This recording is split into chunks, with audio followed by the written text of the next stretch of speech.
نفت قيادات أمنية في ديالى نزول مسلحين إلى شوارع المحافظة أو إغلاق دوائر حكومية فيها خلال احتجاجات قبيلة بني تميم على تجاهل الحكومة لمطالبها بعد التفجير الانتحاري الأخير في قضاء المقدادية. تقرير هادي العنبكي.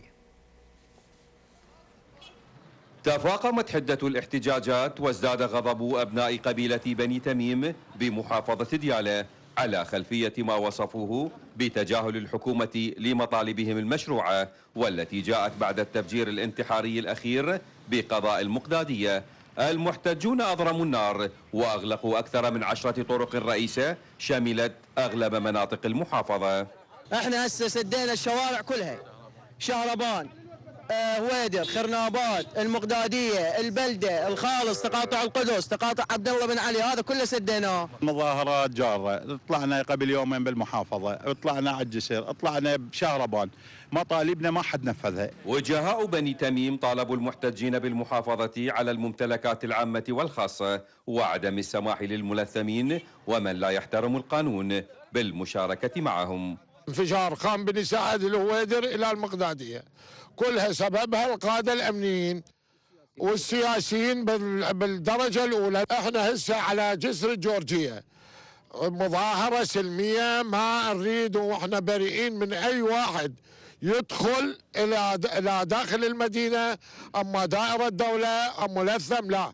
ألاحظ هم رأيته، خل تفتر كل الفضائيات إلى تشوف أي متظاهر ملثم احنا بريئين من عنده. إقالة القيادات الأمنية بالإضافة تبديلهم واستبدالهم بالقادة الذين يصلحون لقيادة أمن البلد ومحافظة ديالى بالوجه الخصوص. القيادات الأمنية نفت نزول المسلحين للشوارع وإغلاق الدوائر الحكومية. تجولنا مع هذه القيادات بأغلب المناطق ولم نشاهد أي مظاهر مسلحة خلال الاحتجاجات والتي شهدت مشاركة عشائر أخرى. كنا معكم منذ الصباح الباكر ولحد هذه الساعة، صورت أغلب مناطق المدن، لم نجد أي مسلح. هناك نعم أكو هناك بعض المعتصمين والمتظاهرين موجودين، لكن هي مظاهرة سلمية. جئنا إلى هنا لننضم إلى الاعتصام السلمي من قبل عشيرة بني تميم وكافة العشائر الأخرى في ديالى. لا سني ولا شيعي ولا كردي ولا مسيحي، كلها ايد واحدة، وكلها هاي الواقفة مو بس تمايمة، كلها واقفة من العشائر الطيبة. من جسر الجورجية شمال مدينة بعقوبة، هادي العنبقي، الحرة. ولمتابعة آخر التطورات في ديالى ينضم إلينا عبر الهاتف من هناك محافظها مثنى التميمي. سيد مثنى، أهلا بك إلى نشرة أخبار العراق اليوم. بداية يعني القيادات الأمنية تنفي نزول مسلحين إلى الشوارع، القلق الذي تحدثت عنه يعني قيادات سياسية سواء كان كتلة متحدون للإصلاح أو رئيس مجلس النواب، يعني وكأن الصورة ملتبسة، كيف توضح؟ بسم الله الرحمن الرحيم. السلام عليكم. طبعا الوضع الامني في محافظه ديالى هو حقيقه ليس بالوضع اللي نحن نطمح اليه، لان نطمح المزيد من الامن والاستقرار لابناء محافظتنا العزيزه. حقيقه بعد الحادث الاجرامي اللي ادى الى استشهاد اكثر من 40 شهيد في مجلس عزاء في المقداديه، هنالك مطالب لاهالي ذوي الشهداء و انضم الى كثير من الناس الطيبين الذين يعتقدون ان الوضع الامني يجب ان يكون بصوره اخرى.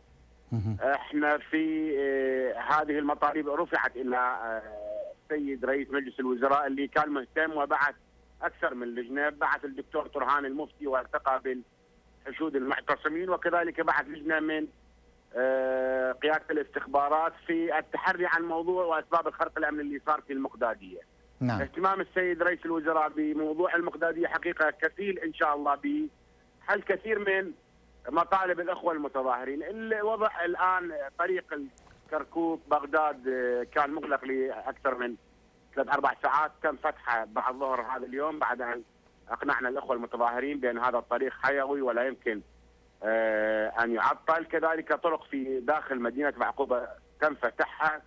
احنا نطمن المواطنين انه حقيقه توجد تجاوزات. طيب. هذه التجاوزات من اناس نعم. خارجين عن المسؤوليه وعن القانون. احنا وضعنا الخطط اللازمه لكبح هذه التصرفات، قطع الطرق في طيب. اماكن متعدده. نعم سيد في مثنى، المحافظه بطريقه سلميه جدا، لكن التصرف الغير مسؤول احنا بدنا نرصده، وان شاء الله ما تتكرر هذه الحوادث. نعتذر لابناء محافظه ديالى اعتذار شديد عن ما بدا من قسم من غير من يدعي من ابناء نعم. طيب سيد مثنى، في بيان لو سمحت لي يا عزيزي، لو سمحت لي، في بيان يعني ائتلاف متحدون للإصلاح هناك إشارة إلى أن عائلات اضطرت إلى الهجرة من هذه المناطق إلى إقليم كردستان.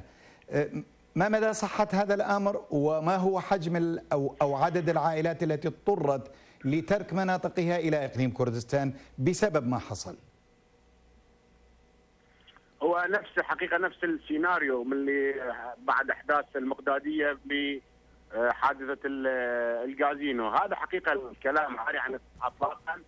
وإذا كانت الطرق مسدودة بهذه الصورة، من أين تذهب العوائل ومن أين تسلك الطرق للنفاذ إلى اقليم كردستان؟ اكو تخوف صحيح، لكنه احنا بدورنا والقياده الامنيه ان شاء الله الخطه اللي وضعناها ان شاء الله كفيله بعدم السماح لاي متجاوز على اهالي بعقوبه وغير بعقوبه، وننفي بشده اي حاله خروج العوائل باتجاه اقليم كردستان.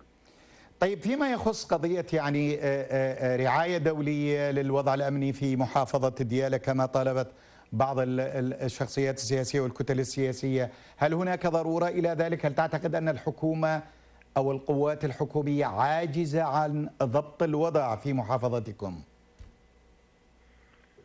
اطلاقا القوات الامنيه غير عاجزه عن ضبط العمل، لكنه اليوم اصبح امر ملح هو التكتيك في وضع القيادات الامنيه. يعني يتطلب من الحكومه المركزيه باجراء تغيير بقسم من القاده الامنيين اللي نعتقد اليوم ادائهم لا يتناسب مع الحجم الضغط اللي موجود لتنظيمات داعش باتجاه محافظه ديالى. لذلك انا ارى من الضروري اليوم تغيير قسم من القاده الامنيين لكي تستغل الموارد البشريه لطاقاتنا الامنيه وكي تستغل القوات الامنيه بشكل صحيح. من ديالى محافظ ديالى مثنى التميمي، شكرا جزيلا لك، كنت معنا على الهاتف.